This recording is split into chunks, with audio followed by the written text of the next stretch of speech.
할렐루야. 이곳에 오신 여러분들을 가장 존귀하신 예수님의 이름으로 축복합니다.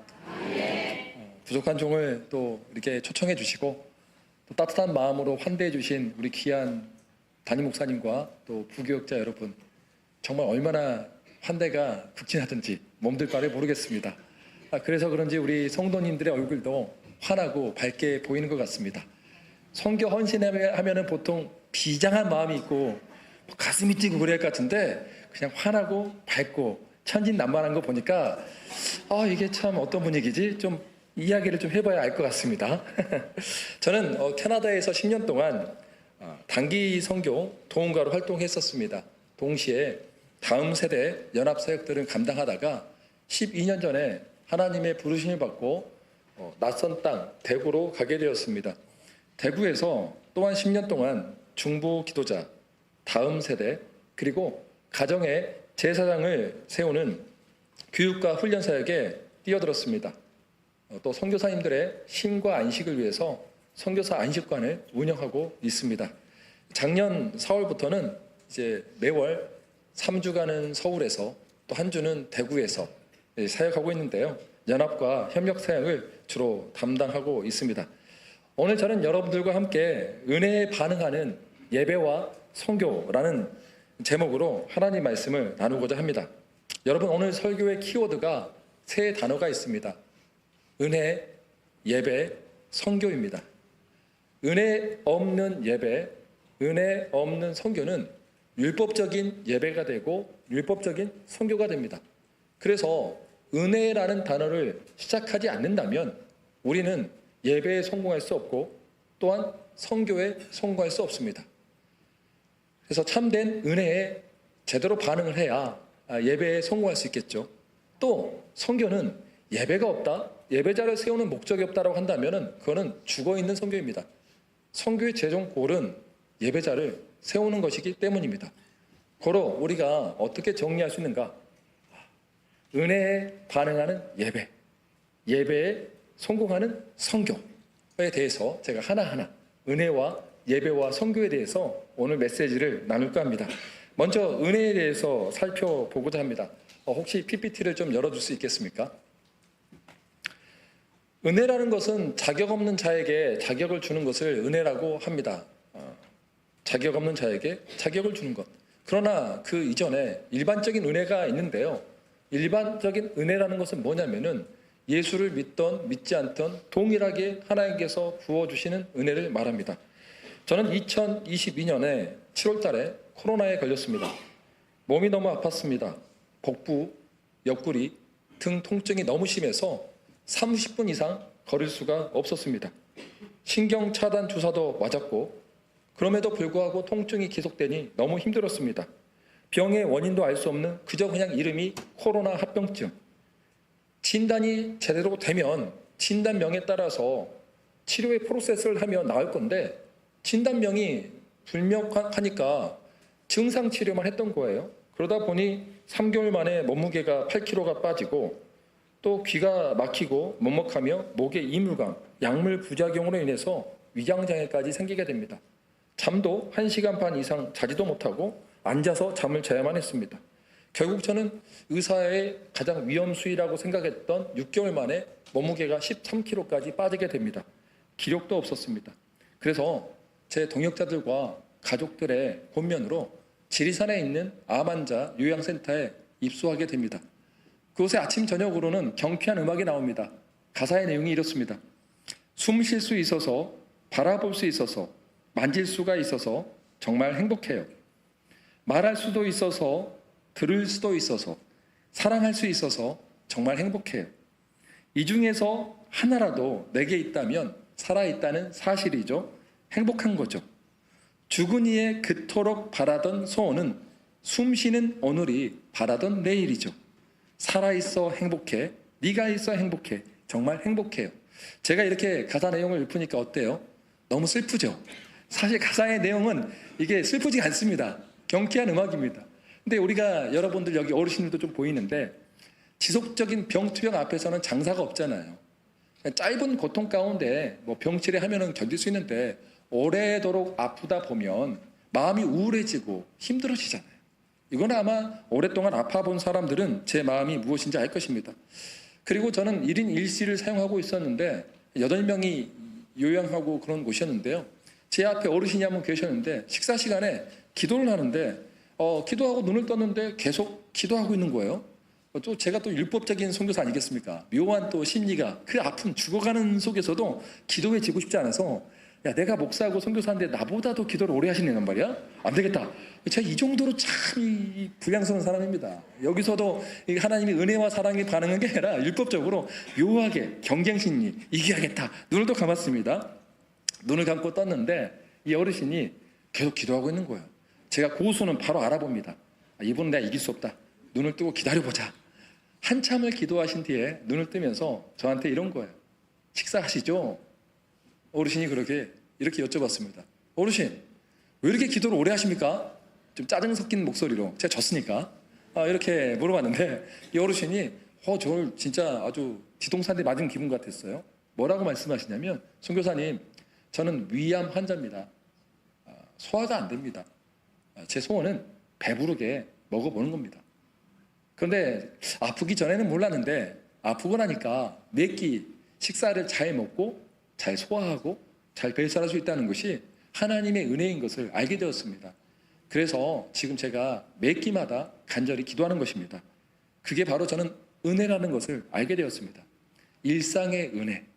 여러분들이 잘 먹을 수 있고 잘 소화할 수 있고 잠을 잘 잘 수 있고 건강 관리를 열심히 하면 몸이 회복될 수 있는 것은 예수를 믿으나 믿지 않으나 똑같은 하나님 주신 은혜인 줄 믿습니다. 교만한 사람이 감사가 없는 거예요. 교만한 사람들의 특징은 절대 감사가 없습니다. 라면을 먹더라도 왜 이런 라면을 먹어야 되지? 온통 불평, 불만뿐입니다. 그러나 은혜를 아는 사람들의 입술의 특징들이 뭐가 있냐면 감사가 넘쳐난다는 것이죠. 저는 이 정도 수준의 은혜에 대해서 이야기하고 싶지는 않습니다.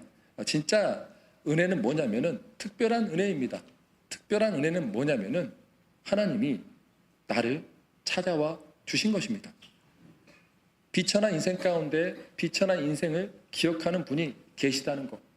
그것만 해도 감사한데 그분이 인생의 가장 비참한 가운데서 우리가 신음소리를 내며 탄식하고 있는 우리를 찾아와 주셔서 안아주신 것.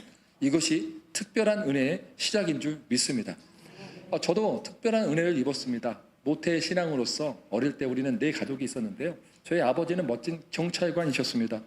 저희 아버지가 경찰관이셨는데 초등학교 6학년 때 2번 쓰러지게 됩니다. 첫 번째 쓰러졌을 때에는 우리 아버지가 아버지 같은 큰아버지 또 어머니 같은 고모님이 한 해에 동시에 돌아가시다 보니까 그 깊은 상실감을 채우지 못해서 그 공허함을 채우지 못해서 술 중독처럼 마셨거든요. 그래서 간이 안 좋아서 간 치료를 했습니다. 2번째 또 쓰러질 때에는 뭔가 이상하다 싶어서 의사 선생님이 자기의 오진을 인정하면서 큰 병원으로 인도한 거예요. 큰 병원에 갔더니 저희 아버지가 뇌종양 말기였던 거예요. 6개월 전에 치료를 했다면 좀가 소망이 있었을 건데 이미 늦은 거죠. 결국 저희 아버지는 의사가 수술을 하지 않으면 한두 달 정도 살 거고 수술을 해도 잘하면 6개월 살 거라는 그런 진단을 해주셨습니다. 저희 어머님은 정말 저희 아버지를 사랑했기 때문에 수술을 결정합니다. 수술을 했는데 저희 아버지는 수술 결과가 반신불수의 장애인이 되셨습니다. 그리고 말할 수 없는 벙어리가 되셨죠. 저는 그런 아버지를 위해서 40일 동안 작전 기도를 하면서 열심히 기도했습니다. 38일째 되던 날은 배가 아파서 떼굴떼굴 굴렀습니다. 저희 어머니 기도의 사람이거든요. 저희 어머니가 하시는 말씀이 새벽 예배 갈 때 어머니 배가 아파요 하면 어디로 가야 되죠 우리가? 어디 가야 돼요? 네? 여기 좀 이상한 교회네. 배가 아프면 화장실 가야 돼요? 예, 그렇구나. 예. 배가 심하게 아팠는데 배가 심하게 아프면 화장실 가야 돼요? 예. 생각지도 못한 답이 나와서 제가 순간 이런 답은 제가 수없이 선교 집회를 해봤지만 처음입니다. 네. 이 교회 축복합니다. 네, 배가 아프면 병원에 가야죠. 떼굴떼굴 굴 정도면 병원에 가야 되는데 화장실 갈 정도의 아픔이 아닌데 앞으로 제가 좀 더 텀을 구체적으로 상황 기술을 하도록 하겠습니다. 충분히 생각해 보니까 화장실 갈 수도 있겠네요. 네. 병원에 가야 되는데 저희 어머님은 저를 데리고 교회에 갔습니다. 하나님께 서운한 것은 죽더라도 갚아야 하기 때문입니다. 저희 어머니는 기도를 하셨기 때문에 이게 영적인 장난인지 진짜 병원에 갈 사항인지를 좀 구별하실 수 있었던 것 같아요. 예배를 드리고 나니까 거짓말같이 배가 다 나온 거예요. 행복했죠. 배가 나고 나니까 진짜 영적 전쟁이라는 게 있구나. 그러면 하나님이 나를 이렇게 고쳐주셨으니까 남은 3일 동안 열심히 아버지를 위해서 기도하면 내가 원하는 결과를 얻겠다라고 생각을 했는데 하나님의 응답은 제 응답과 달랐습니다. 저희 아버지는 소천하셨습니다. 그리고 제가 저희 아버지 임종도 보지 못했습니다. 그 당시에 제 동생이 맹장수술을 했기 때문입니다. 동생을 병간하고 있는 상태에서 아버지가 돌아가셨다는 소식은 제게 큰 슬픔이었습니다. 아버지의 죽음을 보고 울지 않은 자식이 어디 있겠습니까? 제 동생은 울다가 또 실밥이 터져서 또 다시 병원에 실려갑니다. 그런 끔찍한 상황 가운데 하나님이 살아계신다고 할 수 있을까? 정말 은혜의 하나님, 자비의 하나님, 긍휼의 하나님이 정말 있을까? 그분이 계시다면 내 기도에 응답해 주셔야 할 것 같은데 왜 이런 응답이 내 생각과 다르지? 저는 참 많이 실족하게 됩니다. 그런데 신앙이란 그거 아세요? 신앙은 내 기도의 응답이 다를지라도 내 감정을 따라가는 게 아니고 기도 응답의 결과를 따라가는 게 아니고 말씀을 따라가는 것이 진짜 신앙임을 그 사건 뒤에 20년이 지난 뒤에야 저는 깨달을 수 있었습니다. 왜냐하면 우리 주님은 크고 넓으시기 때문에 하나님의 생각은 하늘이 땅보다 높은 같이 우리 생각보다 높고 깊기 때문에 가장 선한 길로 인도하시는 하나님이십니다. 제 기준에서는 아버지를 잃은 슬픔이 컸지만 하나님의 입장에서는 저희 아버지에게 큰 은혜를 베풀어 주셨어요. 더 이상 눈물도 없고 아픔도 없고 고통도 없고 탄식이 없는 낙원으로 데려가셨기 때문입니다. 그곳에서 영원토록 관계에 더 이상 왜곡도 없는 곳에서 예수님만으로 충만한 그곳에 모시고 갔는데 감히 내가 뭐라고 하나님께 빠지고 하나님을 제한할 수 있겠습니까? 우리 누구나 다 그럴 수 있어요. 저와 같은 실수를 할 수 있어요. 그러나 진짜 신앙은 그렇게 할 수 있음에도 불구하고 하나님 앞에 바로 서 있는 것입니다. 내 모든 여기 참 좋은 구호들이 있죠. 내 열심, 내 생각을 내려놓고 이해가 안 되는 그 상황 가운데서도 영원한 생명 되신 말씀을 따라가는 것이 신앙의 기본인 줄 믿습니다. 그러나 저는 방탕한 사람이었기 때문에 주님을 떠나버렸습니다. 왜냐하면 진짜 신앙인이 아니었기 때문이죠. 내 생각과 다른 하나님이라면 나는 믿지 않겠다라고 그 주님을 처음에는 호산나 호산나 왕이 오셨다라고 외쳤던 이스라엘 백성처럼 환영했지만 비록 제 뜻이 이루어지지 않으니까 그분은 십자가에 못 박아 버린 사람이 저라는 것을 나중에 알게 되었습니다. 계속되는 고난 가운데 저희 어머니께서는 신장 우리 몸에 2개가 있잖아요. 그 신장 하나를 또 오빠에게 기증을 하게 됩니다. 그 이유가 저희 어머니에게는 8남매가 있었는데 오빠가 2명 있었고 자녀가 6명, 그 여동생이 5명이 있었어요. 또 오빠 2분 중에 한 분이 서울대 법대 출신인데 신장이 문제가 생겼어요. 신장 이식 수술을 받지 않으면 죽을 수밖에 없는 시한부 선고를 받게 됩니다. 저희 어머님이 엉엉 울고 계신 외할아버지, 외할머니를 보면서 아버지, 제가 그 신장을 이식해 드리겠습니다. 울지 마세요. 저희 어머니가 왜 그렇게 했냐면은 십자가 복음, 너무나 큰 은혜를 받았기 때문에 내가 이 신장을 하나 기증함으로 인해서 우리 오빠가 살 수 있고 또 구원받을 수 있다면 내가 기꺼이 내 신장을 내어줘야겠다라고 결심했기 때문입니다. 그런 어머니의 멋진 결심을 저는 제 시각 속에서는 이해할 수 없었기 때문에 말렸습니다. 술을 마시고 피를 토하고 말렸는데도 불구하고 저를 둘째 큰 외삼촌 댁에 맡기고 떠나시더라고요. 엉엉 우시면서 사랑하는 아들아, 너도 언젠가는 십자가 복음을 알게 될 거야. 저는 그것을 받아들일 수는 없었죠. 수술한 결과 수술은 잘 됐습니다. 물론 30년 전에 수술 기술은 좋지 않았기 때문에 어머니는 큰 고통이 있었겠죠. 외삼촌은 수술이 잘 돼서 20년을 더 사셨습니다. 예수도 믿었고요. 구원의 은혜가 임했죠. 그러나 저희 어머니는 그때까지 우리 너무 컸습니다.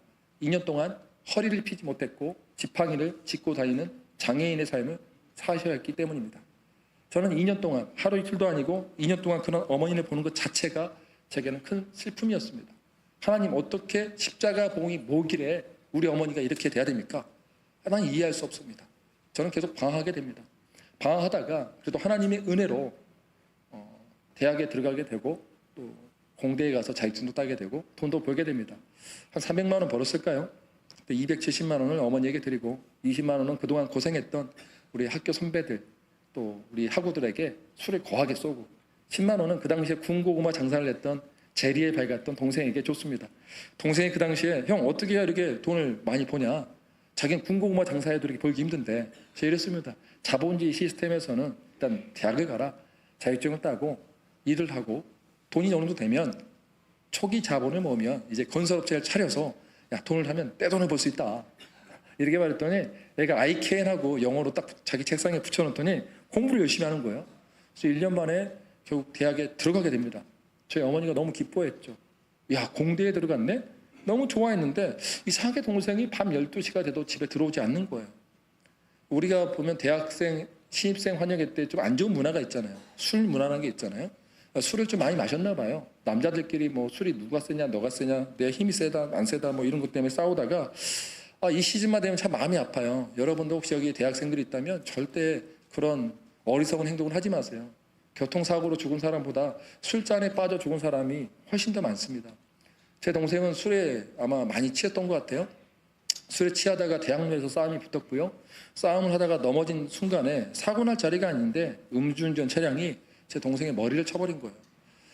끔찍한 사고였죠. 병원에 갔더니 머리가 부어서 형태를 알아볼 수 없었고 인공호흡기를 차고 있었고 큰 숨을 헐떡헐떡 쉬고 있었죠. 의사 선생님의 말씀은 제 동생은 1시간 이내에 죽는다는 거예요. 머리뼈가 깨졌기 때문에 뇌압이 차서 최선의 방법은 장기 기증하는 것이 최선의 길이래요. 근데 동생을 보니까 손발이 따뜻한데 어떻게 죽을 수 있을까? 이건 아니다 생각하면서 보시라고 의사 선생님 손발이 따뜻한데 살려만 주시라고 했는데 1시간이 지나니까 맥도 끊어지고 그 호흡기나 모든 것들이 멈추더라고요. 그러면서 뚜 소리가 나더니 그 간호사 선생님께서 이 시간 이후부터 지현웅 군은 법적으로 사망했습니다. 그 선언을 딱 듣는 순간 미쳐 죽을 것 같더라고요. 제 소중한 보물인 동생이 제 눈앞에서 죽었다는 게 믿겨지지 않는 거예요. 아마 짐승같이 울었던 것 같습니다. 짐승같이 울고 갔던 곳이 어디입니까? 그 당시에는 부모보다 자식이 먼저 죽으면 화장터에 갑니다. 화장터에 갔는데 그거 아세요? 저는 세상에서 가장 희망이 없는 절망의 눈빛을 보았습니다. 그게 어떤 절망의 눈빛이냐면 어떤 사람들이냐면 자식을 잃은 어머니의 눈빛입니다. 화장터에서 쓰러져 있고 큰 소리도 못 치고 눈물만 뚝뚝 흘린 사람들은 어머니들이었습니다. 저와 같이 짐승같이 울었던 사람들은 형제거나 친구들이었겠죠. 세상에서 가장 슬프고 소망이 없는 그 엄마들의 눈빛을 보는 것이 전 지금도 생생합니다. 그 절망의 현장이 바로 지옥이겠구나. 어떤 소망도 없는 곳, 사랑하는 사람을 잃어서 다시는 볼 수 없는 그 장소. 그 지옥의 장소에서 그것도 슬픈데 제 동생이 이제는 자살 사건으로 이렇게 포장이 됩니다. 가해자와 경찰관 그리고 가짜 증인들이 모의를 해서 제 동생이 이제는 자살을 했기 때문에 동생 과실이 70, 운전자 과실이 30이라는 말도 안 되는 판결을 받게 됩니다. 그러나 하나님은 살아계신 분이십니다. 고아와 과부의 기도를 들으시고 비천한 자의 신음소리와 탄식소리까지도 들으시는 살아계신 하나님인 줄 저는 믿습니다. 하나님께서 역전시켜 주시는 거예요. 말도 안 되는 일이 벌어진 거죠. 그 당시 검사님이 이것은 뭔가 이상하다. 수많은 탄원서를 받고 나서 재수사 요청을 합니다. 지역 사회에서 그런 일은 있을 수가 없거든요. 지역에서는 그 사건이 딱 덮어지면 끝나는 거예요. 그런데 실체를 밝혀지고 나서 두 분의 경찰관이 저희 집에 찾아옵니다. 무릎을 꿇고 저희 어머니에게 빕니다. 잘못했다고 용서해달라고. 여러분 같으면 용서해주고 싶으세요? 저는 용서해주고 싶지 않더라고요. 진짜 죽이고 싶더라고요. 근데 저희 어머니는 예수님의 이름으로 용서해 주셨습니다. 그 이유가 저희 아버지의 동료분들 같이 같은 경찰관이라는 것이죠. 다시는 그런 죄를 짓지 마십시오라고. 그리고 음주운전 가해자의 사회가 찾아왔습니다. 그 자동차 값도 안 되는, 자동차를 팔아도 반값도 안 되는 작은 돈을 들고 와서 무릎 꿇고 빌면서 용서해 주십시오라고 하는데 그게 제가 보기엔 진정성이 느끼지 않았거든요. 그런데 저희 어머니는 또 그 가해자의 사이도 예수님의 이름으로 용서해 주셨습니다. 저희 어머니는 용서해 주셨는데 저는 용서가 안 되니까 돌아버리겠는 거예요. 저는 결국 그래서 동생을 죽인 자들을 좀 죽이고 싶어도 죽일 수가 없는 이유가 하나밖에 없는 어머니를 좀 잘 모시고 살아야 할 것 같은데 이러지도 못하고 저러지도 못하는 문제 해결할 수가 없으니까 술 주정뱅이가 됩니다. 하루에 소주 7병, 8병 마시는 그런 술 주정뱅이. 제가 토해놓은 토삼을 위해 떼굴떼굴 굴러가면서 세상을 저주하고 하나님이 살아계신다면 이건 제 인생이 너무 가혹합니다라고 항상 하나님께 항의하고 저주했던 그런 사람이었습니다. 사람들이 저를 피해 다니고요. 제가 세상에서 가장 싫어하는 사람이 있다면 공동체에 민폐 끼치는 사람인데요. 제가 그런 사람이 돼버렸어요. 제 스스로가 저를 용서할 수가 없더라고요. 그렇게 헤매고 있을 때 하나님은 저를 찾아와 주셨습니다. 동네 사람들도 이웃들도 가족들도 포기한 그 사람을 우리 예수님은 찾아와 주셨어요.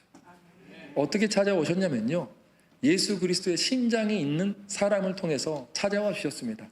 사랑하는 성도 여러분, 우리가 성경을 통해서 예수님을 만나기 전에 우리는 예수를 어떻게 믿게 되냐면 예수 그리스도의 심장이 있는 사람을 통해서 신앙이 무엇인지 관심을 갖게 되고 배우게 됩니다. 예배도 마찬가지입니다. 그래서 사람이 중요한 거예요. 여러분 가운데 생명이 있는 것이 중요한 거예요. 영생을 가지고 예수 그리스도의 아름다운 인격과 성품이 있는 것이 그렇게 중요한 거예요. 저는요, 한 목사님이 저를 찾아와 주셨어요. 우리 교회에서 재적 성도가 10,000명인데 가장 아침 늦게까지 기도했던 목사님이 성령의 감동을 받고 저를 양육하겠다는 감동을 받고 찾아와 주셨어요.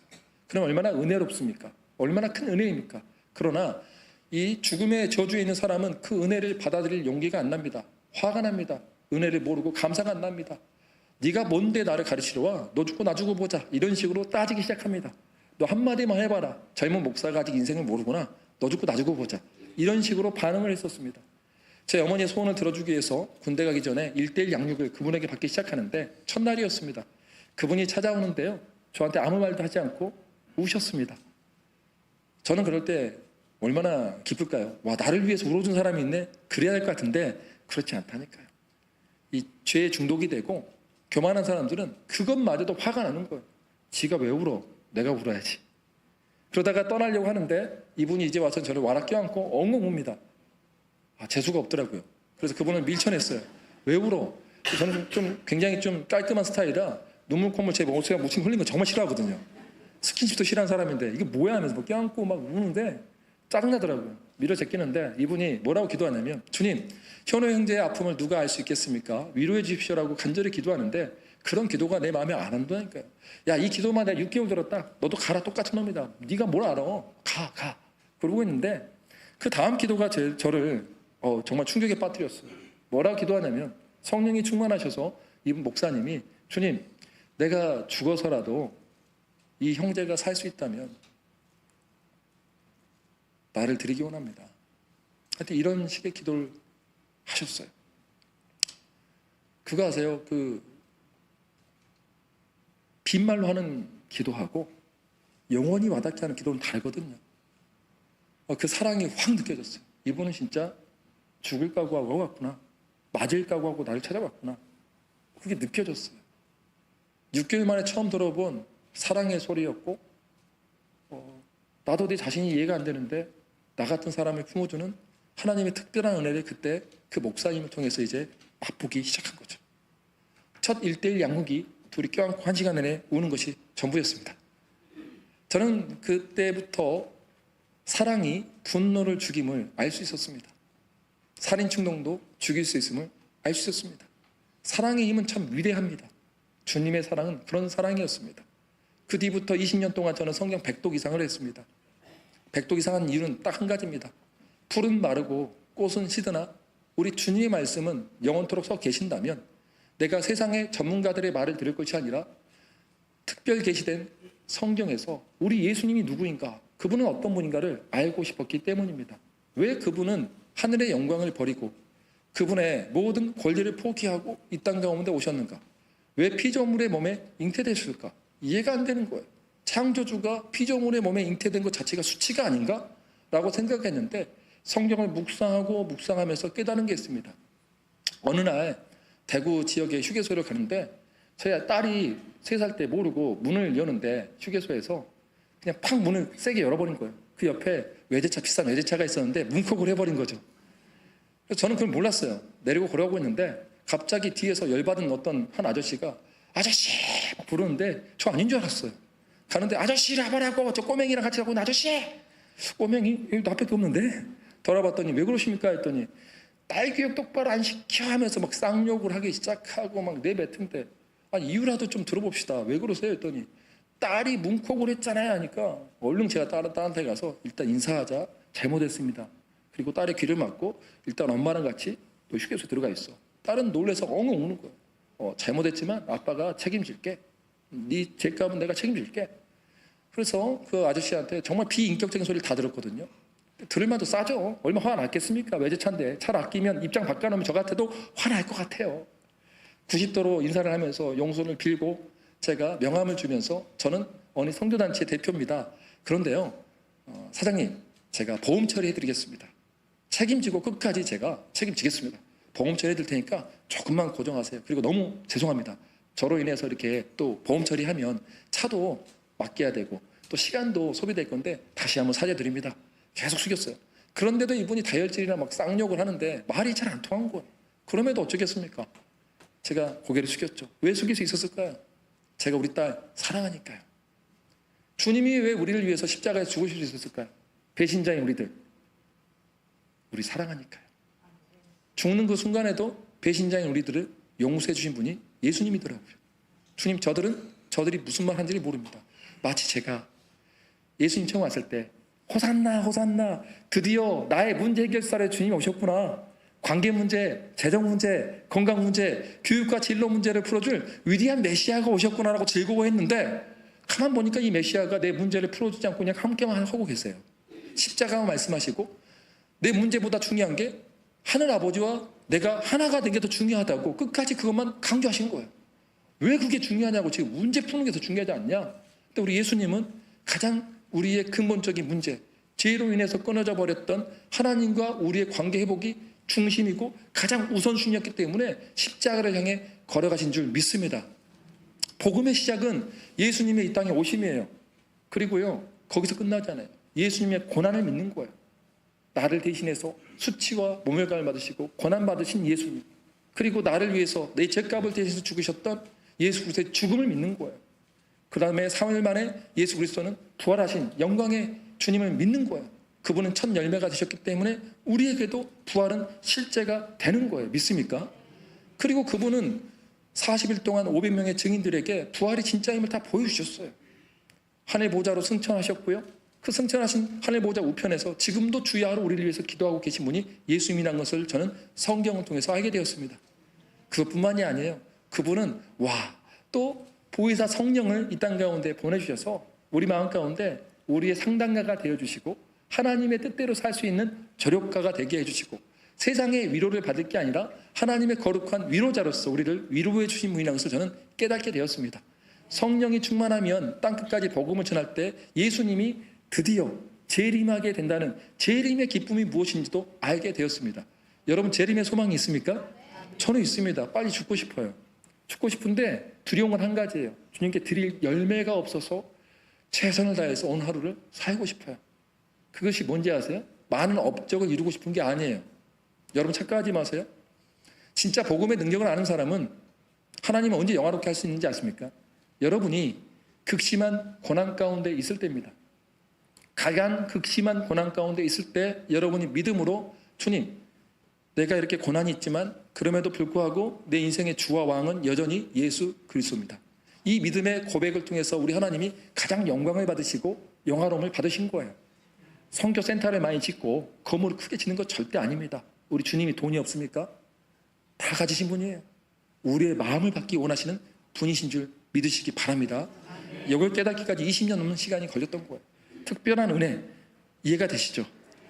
그래서 성령이 충만하면 빨리 복음 전도하고 싶은 이유가 뭐예요? 그 좋은 예수님 보려고, 그 좋은 일 빨리 보려고, 그날을 고대하기 때문이에요. 그러나 제가 짧은 시간 이 땅 가운데서 또 캐나다, 미국 땅 가운데서 돌아다니다 보니까 부자들은 재림을 소망하지 않더라고요. 이 땅이 너무 좋아요. 어떻게 하면 더 오래 살까 하면서 산삼 진액부터 해서 1,000만 원, 2,000만 원짜리 이상한 먹지 말아야 할 것도 1억 주고 사서 먹고, 그리고 다 죽더라고요. 왜 그렇게 살까? 참, 그들에게는 부활의 소망이 이론만 있지 실제가 아니기 때문이에요. 진짜 부활의 능력과 실제가 진짜라는 사람은 그렇게 살 수가 없습니다. 왜 그런지 제가 나중에 하나하나 좀 알려드릴게요.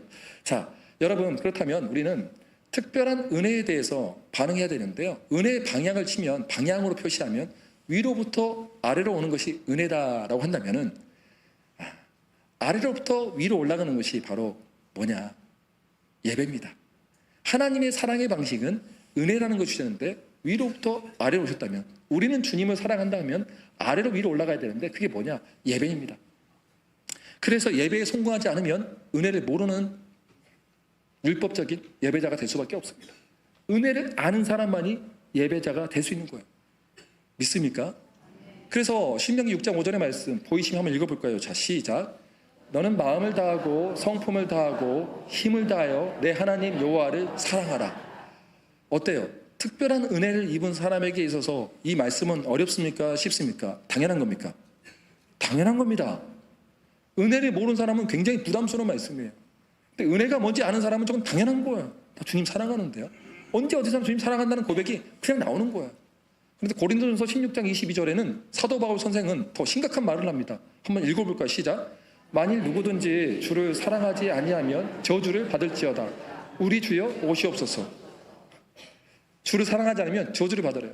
그동안 교회 다니면서 특별한 은혜, 예수 그리스도의 영광스러운 복음에 대해서 그토록 많이 설교하였고 전해 들었는데 너희들이 주님을 사랑하지 않는다고? 그렇다면 너희들은 사실은 진짜 신자가 아니거나 두 마음을 품기 때문이에요. 예전에 이스라엘 백성처럼 하나님도 섬기고 금송아지도 섬기고 하나님도 섬기고 바알도 섬기고 하나님도 섬기고 쾌락의 여신 아세라도 섬기는 그런 사람이기 때문에 사랑하지 않는 거예요. 두 마음이 품은 사람이 어떻게 온전히 사랑할 수 있겠습니까? 냉정히 말하면 우리 마음 가운데 없으면 죽을 것 같은 것이 하나님이 아니고 돈이기 때문에. 한국 사회에 은혜를 모르는 헌금을 내는 사람들 때문에 망해가고 있어요. 11조는 감사헌금은 당연히 드린 거예요. 그 모든 것이 하나님의 은혜입니다라는 고백이에요. 근데 하나님과 계산하고 있고 내 이 정도 냈으니까 하나님 돈을 더 주시지 않겠습니까? 복 주시지 않겠습니까? 이런 사람들은 가인의 예배예요. 가인의 예배. 가인의 예배의 특징이 뭐예요? 믿음이 없었어요. 은혜가 없었어요. 아벨 예배의 특징은 뭐예요? 믿음이 있었고 은혜가 있었어요. 모든 것이 하나님의 은혜였습니다. 오늘날 가인의 예배자들은 은혜가 없이 자기 행위와 열심으로 인정받고자 합니다. 예배에 실패하니까 짜증을 내고 화를 냅니다. 어떻게 그럴 수가 있겠습니까? 예배에 실패했으면 하나님, 나의 창조주 하나님, 어떻게 해야 내가 하나님의 합당한 예배를 드릴 수 있습니까? 라고 물어봐야 되는데 그렇지 않다는 것이죠. 그렇다면 우리는 어떤 예배를 드려야 되는가? 성경은 오늘 읽었던 로마서 12장 1절 하나님 은혜에 대한 반응으로서 삶의 예배를 드리라고 권면합니다. 거룩한 산 제물은 뭐냐면은 매일의 삶을 헌신하는 것입니다. 매일이에요. 매일. 주일만 썬데이 크리스찬들이 얼마나 많은지 모릅니다. 속상합니다. 일상에서 주님을 예배하는 거예요. 내가 하나님이 옳다 하면 그대로 살아가는 거예요. 손해를 보더라도 주의 이름이 높아진다면 그 일을 내가 마땅히 순종하는 것이고 내가 선택하는 그 일이 주의 이름이 땅바닥에 떨어질 것 같으면 거절하는 거예요. 한 가지 예로 들어보면 저희 아들이 고3 때 컨닝 페이퍼가 반에서 돌았나 봅니다. 다 돌았는데 저희 아들 차례가 됐어요. 넘겨왔는데 던져버렸어요. 그런데 해서 저희 아들이 공부를 뭐 성적이 우수하냐? 그것도 아니에요. 그것도 아닌데 주님을 사랑해요. 그래서 커닝페이 던져버리고 나서 애들이 조롱한 거예요. 너 또 예수 믿는다고 그러지? 그 반에서 예수 믿는 사람이 저희 아들 혼자밖에 없었거든요. 또 예수 믿는다고 유난을 떨어. 야, 너만 안 보냐? 근데 제 아들이 했어요. 나는 하나님을 경외하는 사람이라. 점수보다 하나님 앞에 바르게 살고 싶다고. 쉽게 말해서 이런 것들이 우리가 삶의 예배인 줄 믿습니다. 헌신해서 뭐 크고 높게 보지 마십시오. 일상이에요. 일상의 한국사회 이렇게 거짓말을 잘하는지. 입만 열면 다 거짓말이에요. 사기치지 말고 세금 신고 제대로 하고 밖에 나가서 거짓말하지 말고 있는 그대로 말하는 것, 그게 삶의 예배인 줄 믿습니다. 두 번째로 우리는 영적 예배를 드려야 되는데 이 단어는 뭐냐면은 그냥 합당한 예배예요. 그러니까 타락한 예배를 드리지 말고 합당한 예배를 주님께 드리라는 건데 그 합당한 예배는 너희들이 매일 주님과 교제하면서 주님을 사랑하고 주님을 노래하는 것이다. 이런 것이라는 것이죠. 저는 예배도 누구를 통해서 배웠냐면 저희 어머니를 통해서 배웠습니다. 저희 어머니가 1997년도에 둘째 아들을 잃었고 그 전에는 또 남편을 잃지 않았습니까? 근데 또 한 아들, 하나밖에 없는 아들은 술 주정뱅이였어요. 얼마나 힘들었을까요? 근데 어느 날 또 힘들었어도 주일은 또 돌아오잖아요. 그 당시 저희 어머니가 소년부 교사로 섬기고 있었는데 교회 가고 싶지가 않았을 거예요. 왜냐하면 주변에 믿지 않는 친구분들이 야, 교회 왜 다니냐? 예수 왜 믿냐? 너 남편 빨리 잃고 과부 됐고 한 아들 죽었고 한 아들은 야 저기 봐라 술 주정뱅이 아니냐? 이렇게 조롱했어요. 안 가고 싶겠죠. 그러나 저희 어머니가 교회 갑니다. 간 이유가 뭐냐면은 딱 갔던 이유가 한 가지예요. 교회에는 소년부 아이들이 있는데 또 하나님께서 보내주신 나의 영적인 자녀들이라는 거예요. 여기 공동체에 있는 아이들은 우리의 아이들인 줄 믿습니다. 내 아들만 챙기는 것은 굉장히 미성숙한 거예요. 우리 천산중앙교회 모든 아이들이 여러분의 아이들인 줄 믿습니다. 다 잘해줘야 돼요. 다 투자해야 돼요. 저희 어머니 갔어요. 그 아이들 때문에. 또 내가 안 가면은 또 고아처럼 뿔뿔이 흩어지니까요. 그런데 예배는 뭐예요? 하나님이 우리를 위해서 행하신 일들에 대해서 찬양하고 경배하는 거잖아요. 즐거워해야 하잖아요. 그런데 자식이 죽었는데 어떻게 즐거워할 수 있어요? 하나님께 죄송하지만 그 앞에서 그냥 우셨어요. 근데 우리 주님은 그 마음의 중심을 보세요. 어떻게 즐거워할 수 있겠어요? 주님 앞에서 울었죠. 주님은 그것도 귀하게 여기세요. 가장 비참할 때에도 어떻게 웃을 수 있겠습니까? 그러나 웃을 수도 있어요. 주님이 명령하시면 감정을 넘어서는 게 신앙이기 때문에 즐거워하라면, 결단하면 즐거움이 임해요. 그러나 그렇지 않더라도 우리 주님은 그 자리 앞에 서 있는 그 예배자를 귀하게 여기시는 하나님이시라는 거예요. 소년부 아이들에게도 울었어요. 소년부 아이들이 왜 선생님 우십니까 하니까 며칠 전에 너희 형이 죽었다 하니까 애들도 울고 저희 어머니도 울었죠. 여러분, 그것이 바로 예배의 정신입니다. 인생에 있어서도 가장 비참할 때 우리의 감정을 넘어서는 영원한 진리 되신 말씀을 따라가는 것이 신앙의 본질입니다. 우리의 슬픔과 탄식을 받기에 합당하신 분 앞에서 슬픔과 탄식을 토해내는 것이 또한 예배의 본질의 태도일 줄 저는 믿습니다. 저는 저희 어머니의 그 예배를 보면서 예배란 이런 거구나라는 것을 보게 되었습니다. 인생의 죽음 앞에 있을지라도 그분을 찬양하는 것, 그분을 신뢰하는 것, 그 믿음이 하나님을 가장 영화롭게 함을 보고 듣고 배웠습니다. 소년부 아이들과 저는 그게 예배의 정신을 알게 되었죠. 하나님은 그 예배를 기뻐한 나머지 부흥을 허락하셨습니다. 반에 아이들이 꽉꽉 차기 시작하면서 반을 쪼개고 나중에 그 노예 최우수 교사상을 받습니다. 제가 웃었습니다. 어머니 뭐 대통령상도 아니고 국무총리도 아닌데 왜 이렇게 좋아합니까? 했더니 야 대통령? 국무총리? 야 그거 비교도 안 되는 창조주 하나님이 야 비천한 나를 기억하는데 얼마나 감사가 넘치냐. 비천한 자를 기억하는 이에게 감사하라. 그의 인자하심이 영원하미로다. 이 주님이 나와 함께 하시고 나를 기억하시는데 총을 주시는 거예요. 그리고 저를 위해서 7년간 또 기도했겠죠.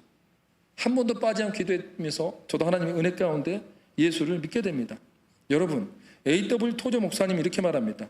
나는 하나님의 말씀에 계시된 모든 것을 근거로 이 세상에서 예배를 지루하게 여기며 관심을 갖지 않는 사람은 누구도 천국에 들어갈 준비가 되어 있지 않다. 이렇게까지 말을 합니다. 제가 참 좋아하는 리오렌 목사님의 글입니다. 이 글 한번 읽어볼까요? 자, 시작. 가장 깊은 경지의 예배는 고통 속에서도 하나님께 예배하고 시련 속에서도 하나님께 감사하며 시험을 당할 때에도 하나님께 신뢰하고 어려움 속에서도 하나님께 삶을 내어드리며 그분이 멀게 느껴질 때에도 하나님을 사랑하는 것이다. 이런 하나님의 사람들이 있더라고요. 이런 예배에 목숨 건 사람들이 선교를 하더라고요. 선교의 골은 뭐냐면 예배자가 없는 곳에 예배자를 세우는 것이 바로 선교입니다. 존 파이퍼 목사님은 열방을 향해 가라라는 책에서 선교의 새로운 패러다임을 제시하고 있는데요. 선교는 교회의 궁극적인 목표가 아니다. 예배가 그 목표다. 선교의 목표는 열방이 하나님의 위대하심을 보고 예배하게 하는 것이다. 선교는 예배로 시작해서 예배로 끝나는 줄 믿습니다. 선교에는 두 종류가 있습니다. 여러분들은 워낙 뛰어나기 때문에 이거는 그냥 짧게 설명하고 넘길게요. 북위 10도부터 40도 사이에 믿지 않는 영혼들이 많아서 10, 40창 운동을 많이 벌이고 있습니다. 저희 선교에서도 저게 직접 가지는 못하니까 우리가 가는 파송하는 선교사가 아니라면 또 보내는 선교사로 돼서 후원도 해야 하지 않겠습니까? 우리는 그것을 넘어서서 제가 선교사 출신이다 보니까 선교사님들이 잠깐 한국에 와서 쉬어야 되는데 갈 곳이 없는 거예요. 떠돌인 거예요. 저희는 무상으로 선교사님들에게 그냥 집을 내어줍니다. 그래서 거주할 수 있는 만큼 거주하게 하시고 또 저희는 사용료도 받지 않습니다. 모든 걸 은혜로 다 채워줍니다. 그리고 처음에 오시면 제일 맛있는 밥을 저희가 사줍니다. 밥도 사주고요. 또 교통비도 살짝 넣어줍니다. 다 놀랍니다. 왜 그러냐고. 저도 선교사 출신이 아는데 여기서는 딴 생각하지 말고 잘 먹고 잘 쉬고 누리고 가십시오. TV도 설치해놓고 인터넷도 있고 에어컨도 있고 호텔식처럼 잘 꾸며놨습니다. 마음껏 쉬다 가세요.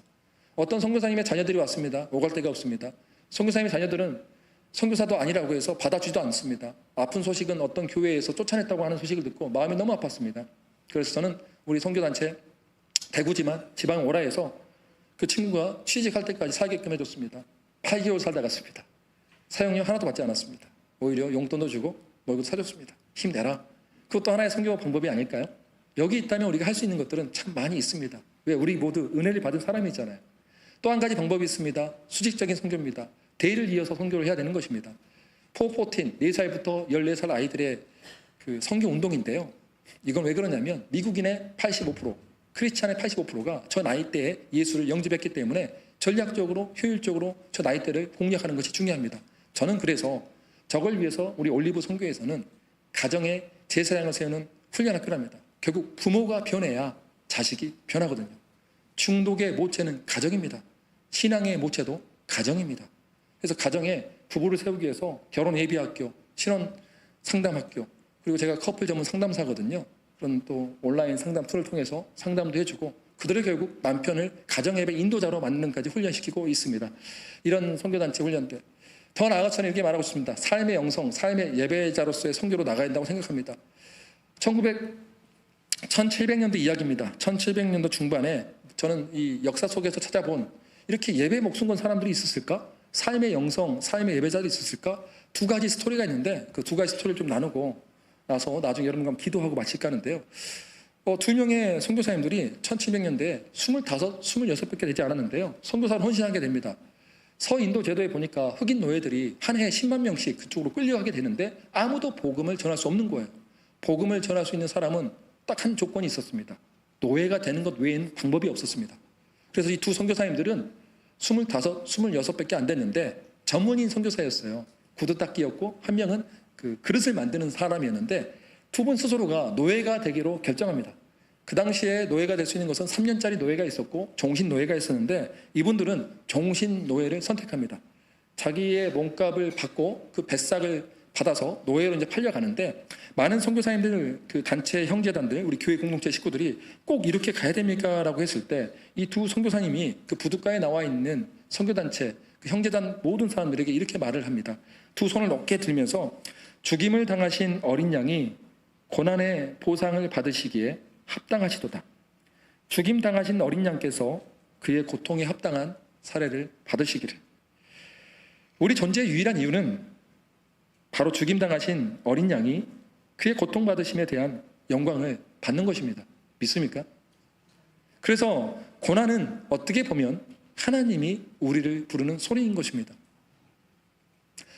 처음에는 우리가 죄 때문에 고난을 받지만 예수를 믿고 성화의 단계에서 받는 예수를 닮기 위한 고난이 있고요. 가장 영광스러운 고난은 그리스도의 남은 고난에 스스로 자발적으로 동참하는 것입니다. 이들의 눈에는 고난이 보이지 않아요. 고난 뒤에 영광이 보여요. 죽음 뒤에 부활이 보여요. 우리 시각과 너무 달라요. 그렇기 때문에 기꺼이 자기의 삶을 드릴 수 있었던 거죠. 이분들이 노예들과 함께 열심히 일을 하고 밤에는 성경을 가르치는데 노예들도 조롱했습니다. 너희들도 노예, 나도 노예인데 뭘 가르쳐 했는데 이 두 선교사님은 체력도 좋았고요. 정말 최선을 다해서 섬겼는데요. 이들이 흑인 노예를 감동을 주어서 선교한 지 17년 만에 2,000명의 신자를 갖게 되었습니다. 노예로 팔려간 지 150년 뒤에는 36,698명의 신자를 갖게 되었고 거기에는 흑인 목사 양성을 위한 신학교도 세워지게 되었습니다. 이러한 사람들은 세상이 감당하지 못했습니다. 왜 그들은 스스로 노예가 될 수 있을까요? 복음을 알았기 때문이에요. 예수님이 자기의 모든 권리, 고난 포기하고 이 땅 가운데 우리 사랑해서 오셨던 것처럼 이 선교사님들도 자기가 그 땅 가운데 잘 살 수 있음에도 불구하고 자기의 권리를 포기하고 기꺼이 하나님의 눈물이 있는 곳에 찾아갈 수 있는 것, 복음이 뭔지를 알았기 때문입니다. 그리고요, 제가 가장 사랑하는 선교사님들이 있습니다. 우리나라에서는 반드시 기억해야 될 분들입니다. 제임스 홀, 로제 타울, 히어돌입니다. 제임스 홀과 로제 타울은 의사입니다. 제임스 홀은 제가 공부했던 캐나다의 의사고 로제 타울은 미국의 여자 의사입니다. 두 분이 미국에서 인턴십을 하게 되는데 한눈에 반하게 된 거예요. 제임스 홀 선교사님이 로제 타울 여사를 보니까 야, 정말 의술도 뛰어나고 신앙심도 깊고 너무 예쁜 거예요. 그래서 사랑을 고백합니다. 결혼해주라고 청혼을 하는데 로즈타울 여사님이 거절을 합니다. 속으로 자기도 좋아했어요. 거절한 이유 첫 번째, 자기는 독신 여자 선교사 소속이라 2년 동안 결혼을 하지 없대요. 하나님께 헌신했기 때문에. 여기 이런 자매들이 있으면 참 좋을 것 같은데. 자매들 축복합니다. 아멘 절대 안 나오죠? 이 선교사님은 2년간 헌신했기 때문에 결혼 못한대요. 그러면 2년 뒤에 결혼하면 되지 않습니까? 라고 했는데 이 선교사님이 너무 이 남자 선교사님을 좋아하는데도 불구하고 또 거절한 두 번째 이유, 당신은 중국 선교사고 나는 조선 땅을 가야 하기 때문입니다 라고 남자 선교사님의 마음에 염장을 질러놓고 150년 전에 혼자 배를 타고 조선으로 떠나게 됩니다. 사랑하는 사람과의 결혼도 포기하고 떠나면서 1890년 9월 14일 일기장에 보니까 이런 기도가 나옵니다. 주님, 기도하오니 저로 충성되게 하시고 성공을 염두에 두지 않게 하소서. 가장 낮은 곳에 있는 사람들을 대할 때도 가장 높은 곳의 사람에게 하듯 최선의 예의를 다해 치료하고 싶습니다. 와, 의사인데 너무 멋지지 않아요?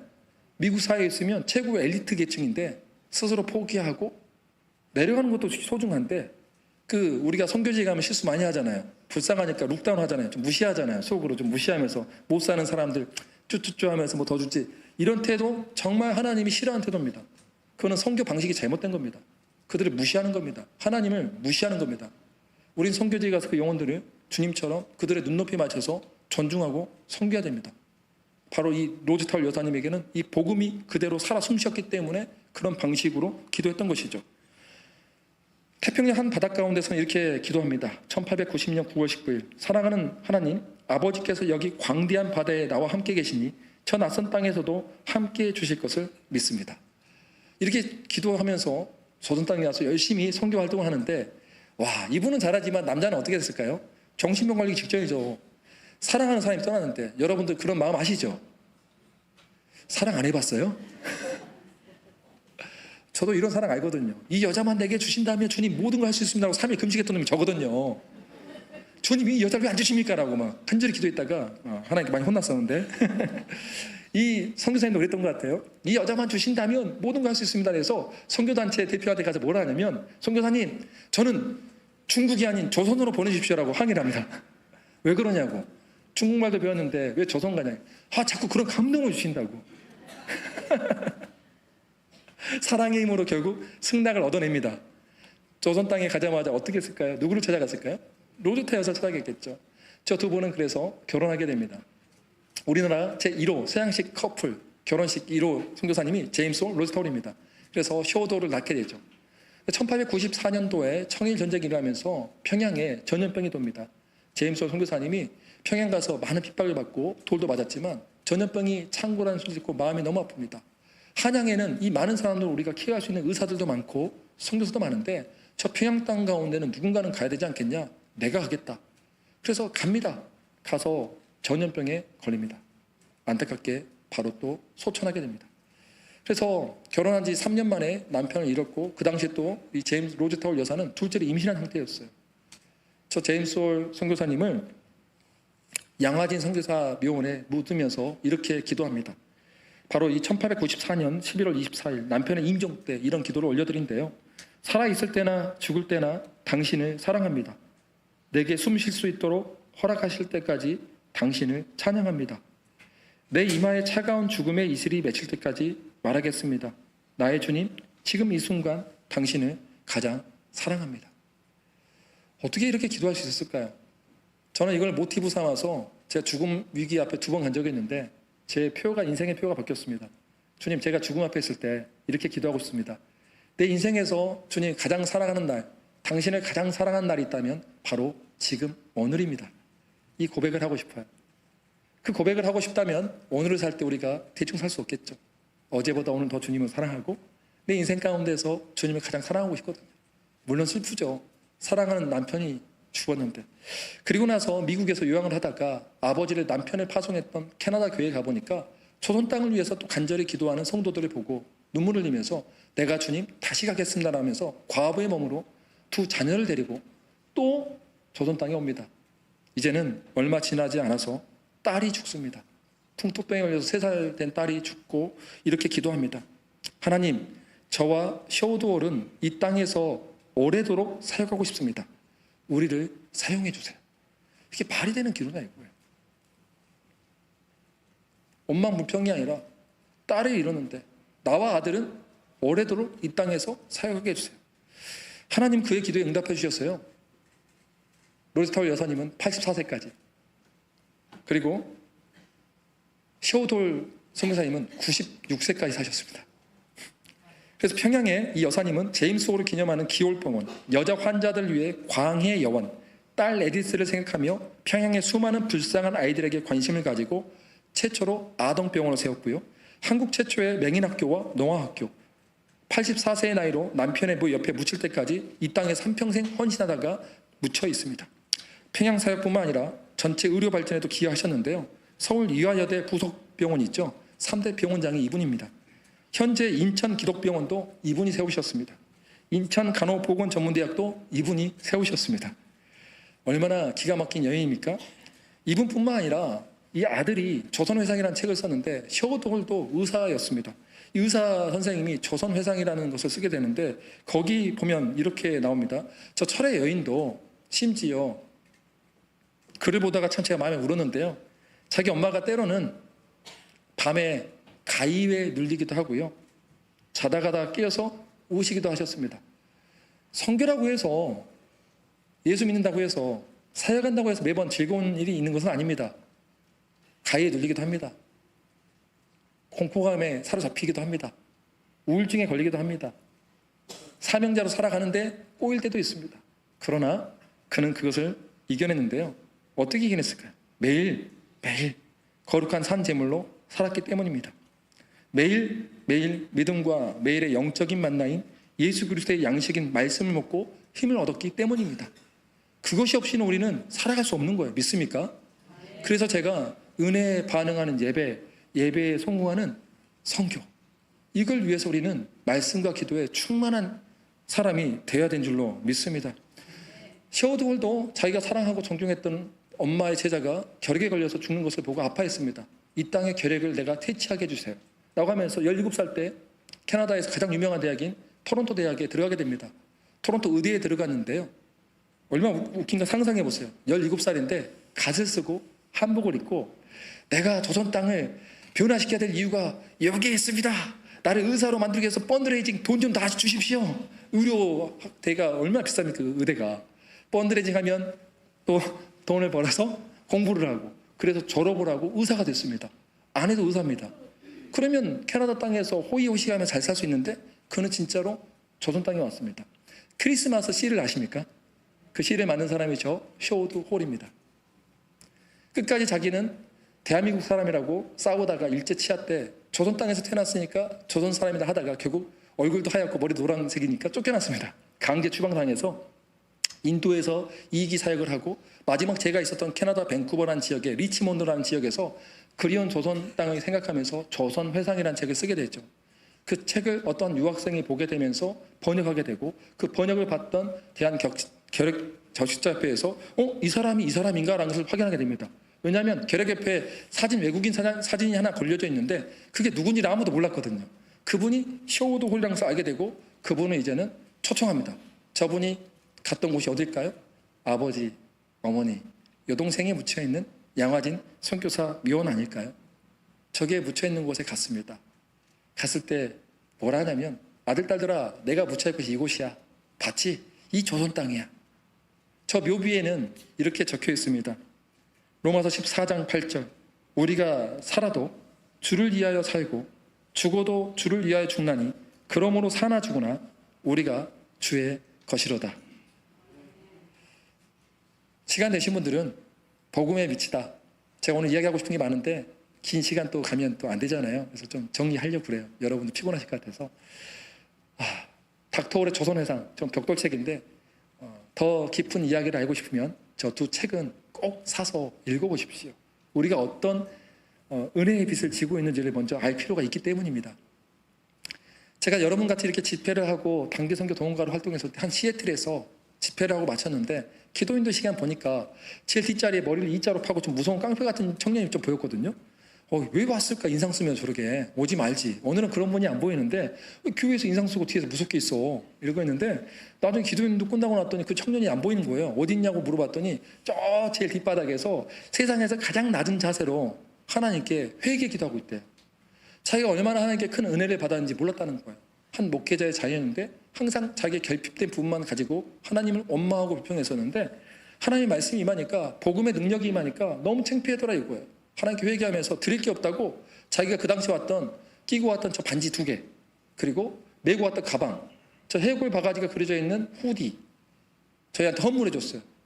아니, 마음은 좋겠는데 저걸 어디다 팔아먹어요? 해골 바가지가 있는데. 좀 굉장히 난감했어요. 난감했는데 저걸 또 가지고 제가 밴쿠버까지 왔지 않습니까? 왕복 9시간 거리, 자동차로 9시간 거리. 집에 와서 기도하는데 주님 이런 감동 준 거예요. 다시 돌려주라. 주님, 그럼 진작 말씀하시죠. 왕복 9시간인데 또 미국 국경을 넘어야 돼요. 보도 미국 국경 넘어가면 굉장히 힘든 일이거든요. 또 갔어요. 순종해야죠. 하나님 말씀을 가지고, 에레미야서 말씀 가지고, 너는 내게 부르지라, 그리하면 크고 놀라운 비밀을 내게 보이라. 기분 나빠서 그거 딱 주고 하나님께 직접 기도하시래요. 그리고 딱 던지고 왔어요. 힘들어 죽겠네 하고 또 왔어요. 왔는데 그 청년이 뭘 했냐면, 이렇게 살 수 없다면서 아르바이트를 시작한 거예요. 식당에서 요리를 잘했거든요. 첫 월급을 북한 선교 헌집에서 다 드렸어요. 그 돈이 아까웠을까요? 아니요, 기뻤어요. 얼마나 행복했을까요? 선교를 하기 위해서는 예배에 목숨을 거는 자세가 필요합니다. 왜? 은혜라니까요. 예배를 하려면 교육과 훈련에 뛰어든 것은 당연한 겁니다. 내 원하는 방식대로 예배드렸다가 큰일 납니다. 하나님이 원하는 방식을 찾아야죠. 그리고 단기 선교 여행을 통해서 선교가 무엇인지 현장을 자꾸 봐야만 합니다. 마지막 한 가지 이야기는 하고 기도하고 마치도록 하겠습니다. 선교 헌금 어떻게 할까요? 아깝죠? 눈빛이 보니까 아깝진 않은 것 같아요. 여기는 아까워요? 안 아깝죠? 제가 이런 적이 있어요. 12년 전에 아파서 1년간 유영했던 곳이 있습니다. 김천 배신한 지역인데 아주 깡시골이에요. 1년 예산이 3천만 원인데 그 교회에서 선교사 안식관을 만들어 놓은 거예요.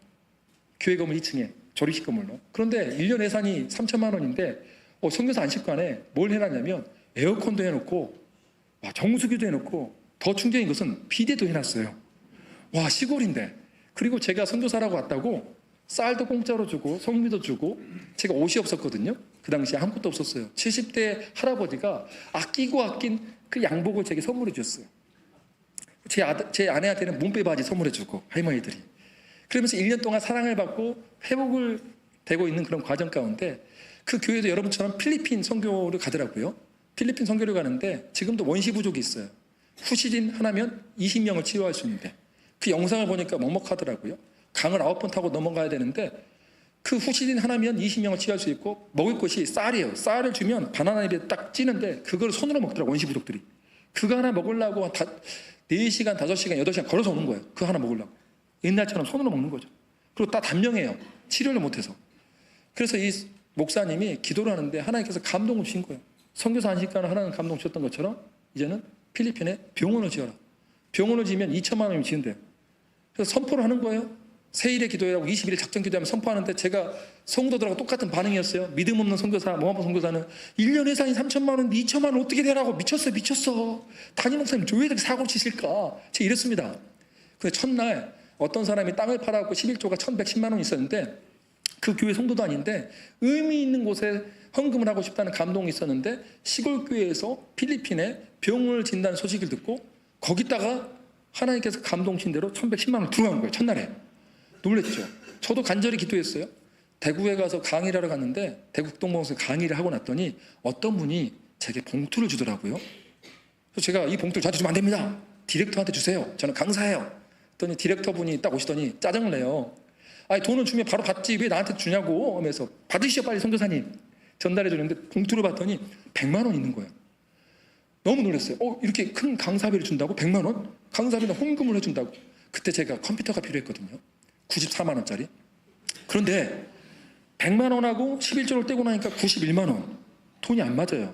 돈이 안 맞을 때는 내 돈이 아닌 거예요, 보통. 저는 그걸 잘 알아요. 이건 내 돈이 아닌데 찝찝해요. 아니 아무리 계산은 돌려봐도 컴퓨터 값이 아닌 거예요. 머리를 짜매도 이건 컴퓨터를 사고 싶은 마음은 이렇게 올라오는데 귀를 닫고 요나처럼 닫고 주님의 음성 아닐 거야 하면 닫아버리고 싶은데 컴퓨터를 후다닥 사고 싶은데 내 돈이 아닐 거라는 생각이 들어요. 그럼 주님 이 돈이 무슨 돈입니까? 라고 했을 때 이런 감동이 필리핀 성경금 내라. 그렇구나. 성경금 내라. 그러면 내겠습니다라고 하겠는데 주님이 또 뭐 어떤 감동을 주시냐면 제 이름으로 헌금하지 말아요. 시골교회 담임 목사님 이름으로 헌금하래요. 주님 또 왜 시골교회 담임 목사님 이름으로 헌금합니까? 그러나 저는 주님의 뜻은 크고 넓기 때문에 잘 모르니까 우리는 내 이름 다 버리고 주님이 주신 감동에 순종하면 되죠. 그래서 그 100만 원을 가지고 이제 선교사 안식관에서 사택에 뛰어가는데 제 아내가 저한테 뭐라 하냐면 저희가 한국에 와서 6년 동안 생활비로 100만 원 이상 있는 게 한 번도 없었거든요. 100만 원이 저한테 진짜 큰 돈이었어요. 근데 병든 몸으로 100만 원 들고 성경을 간다는데 아내가 저보다 그렇게 즐겁네요. 제가 그랬죠. 여보, 우리 같은 이렇게 비천한 사람도 써주셔서 필리핀에 저 원시 부족을 위해서 써주시잖아. 얼마나 감사해. 와, 난 이 순종의 기쁨 너무 기쁘다. 했더니 아내도 기뻐하는 거야. 기쁨은 흘러가는 거거든요. 믿습니까? 순종하는 사람만이 느낄 수 있는 기쁨이 있어요. 100만 원 들고 갔더니 선교사님 제가 이렇게 100만 원 드립니다. 이걸 꼭 써주십시오. 대신 목사님 이름으로 해야 됩니다. 그러니까 목사님 너무 감동을 받으시면서 선교사님께 받아도 됩니까? 막 그런 거예요. 받으셔야 됩니다. 받았죠. 목사님 이름 헌금하니까 어떻게 됐을까요? 교회 목사님 얼굴이 150밖에 안 되는데 100만 원 헌금했단 말이에요. 3주 만에 2천만 원을 다 채워줬어요. 할렐루야. 하나님이 하신 거예요. 이게 하나님의 방법인 거예요. 우리가 뭐 자기 의가 있어서 내 방법대로 해야 된다면 그때가 내가 하나님의 부흥의 이 가로망 장벽이 되는 거예요. 장애물이 되는 거예요. 그런 거 제발 머리 계산하지 말고 주님이 감동 주시면 순종하세요. 믿으십니까? 그리고 나서 누구의 이름이 높아지죠? 예수님의 이름만 나타나잖아요. 저는 전달자, 그 목사님도 전달자. 그쵸? 근데 놀라운 일이 뭔지 아세요? 그 교회에서 저한테 더 좋은 컴퓨터를 선물해 줬어요. 삼성전자에서 일하신 분이 직원 할인가로 좋은 선물을 가지고 저한테 헌물해 줬어요. 그게 공의를 신고 인의 열매를 배우는 하나님의 원리인 줄 믿습니다. 그러니까 억지로 진 십자가를 지지 마세요. 마지막 결론은 뭐냐면 여러분 이 주님을 만나고 알아야 돼요. 은혜를 아는 사람이 예배를 성공할 수 있고요. 예배를 성공한 사람이 선교를 할 수 있어요. 그리고 합력하여 선을 이룰 수 있는 이 주님의 계획을 볼 수 있는 것이죠. 믿습니까? 우리 함께 좀 한 3분 동안 기도하면 좋겠는데요. 3분이 많이 제가 봐준 겁니다. 저 어디 가면 기본이 1시간 기도하는데요. 3분 짧고 굵게 기도한 거 봐서 좀 마음이 안 차면 좀 더 하겠습니다. 3분 동안 기도할 때 혹시라도 여러분들 그러지 않을 것 같은데 혹시 내가 가인의 예배를 드린 사람이 있습니까? 믿음 없는 예배, 율법적인 예배, 은혜 없는 성경, 율법적인 성경. 전혀 은혜를 모르기 때문에 예배 때 간격도 없고 마음도 냉랭하고 선교 여행에 뜨거운 감사도 없고 짜증만 내고 고통스러운 그런 율법적인 선교, 율법적인 예배. 만약 그런 사람이 있다면 오늘 선교와 헌신 예배를 통해서 내 마음의 굳은 마음들이 녹아지는 역사가 있게 해주십시오. 다시 복음으로 돌아가서 하나님 은혜에 반응하는 예배자, 예배에 성공하는 선교사가 되게 하여 주시옵소서. 함께 주의 이름 한번 부르고 기도합니다. 주여, 저는 기도합니다. 천사중앙교회 예수님의 몸된 교회인 줄 믿습니다. 성령으로 잉태된 교회, 하나님이 기뻐하신 이 교회, 예수의 피와 땀으로 세워진 이 교회 가운데서 하나님의 몸과 손과 발이 되어서 선교하고 전도하는 이 그룹이 있다는 것이 얼마나 고맙고 감사한지 모릅니다. 그러나 우리가 마음이 이제 화석화되어서 내 마음의 중심이 어느덧 믿음으로 시작했으나 은혜로 시작했으나 율법이 되어 있지 않은지요. 만약 그렇다면 용서해 주셔서 내 굳은 마음을 하나님 기경하여 주시고 내 마음이 다시 한번 공의를 신고 인의 열매를 맺는 하나님의 사람이 될 수 있도록 도와주시옵소서. 하나님 예배에 성공하는 자가 되게 하여 주옵소서. 감정에 따라 움직이는 사람, 내가 오늘 예배드릴 기분이 아니야, 내 형편과 삶을 봐봐라는 마귀의 계기에 속아서 예배를 떠나버리고 하나님을 원망하고 불평했던 입술이 있다면 하나님 회개하고 돌이키길 원합니다. 내 감정을 따라가는 신앙의 사람이 아니라 1.1핵도 변함없는 진리의 대신 하나님 말씀을 따라가는 신앙이 되고 싶습니다. 주님을 따라가는 신앙이 되고 싶습니다. 하나님 성령께서 감동 주시면, 말씀으로 내게 감동을 주시면 바로 즉시 온전히 기쁘게 순종하는 하나님의 사람이 되고 싶습니다.